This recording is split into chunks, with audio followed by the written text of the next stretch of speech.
to muna karfafa mata gwiwa, muna kira gare ta kada ta yadda ta je kotu ta ansa laifin da bata yi ba. Na kalli videos din nan, ba laifin da ta aikata a dokar Najeriya. To labari da dumi-dumi a halin yanzu shine Bulama Bukarti ya shiga rikicin Hamdiya Sharif da kuma gwamnatin Sokoto, inda ya bayyana cewa Hamdiya Sharif babu wani laifin da ta yi a dokar Najeriya.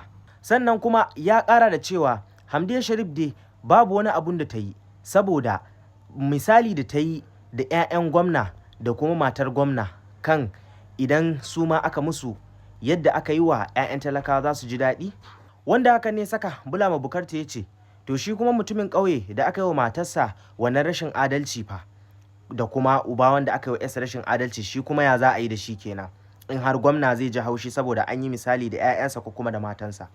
Ba tare da ɓata lokaci ba, ga nan faifan bidiyon abin da Bulama Bukarti ya faɗa sai ku gane wa idonku, amma kafin nan ku daure ku danna min following. To muna karfafa mata gwiwa, muna kira gare ta kada ta yadda ta je kotu ta ansa laifin da bata yi ba. Na kalli videos din nan, ba laifin da ta aikata a dokar Najeriya.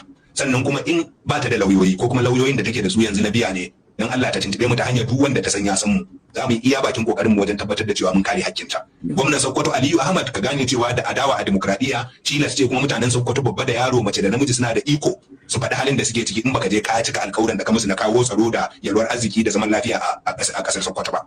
Kuma in ka ci gaba da wannan abin, ka kalli sauran gwamnoni da suka yi kama karya a makotan kama, akwai gwamnonin da suka yi kama karya ba su je tenuwa ta ba. Sun ɗauka su ne ƙananan gumaka da za su iya juya komai a jihar su. Allah ya karya su saboda 'yan kama karya ne da girman kai da cin zarafin mutane.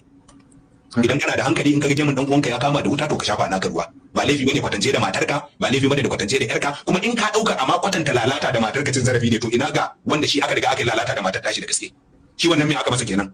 In kwatance da ƴaƴanka cin zarafi ne, ina ga wanda shi an kwashe ma ƴaƴan nashi an je daji da su, ana cin zarafin su, wasu ma an kawo musu labarin yadda ta yi ciki. Idan kai iya kwatance da su ya sa ka ji zafi.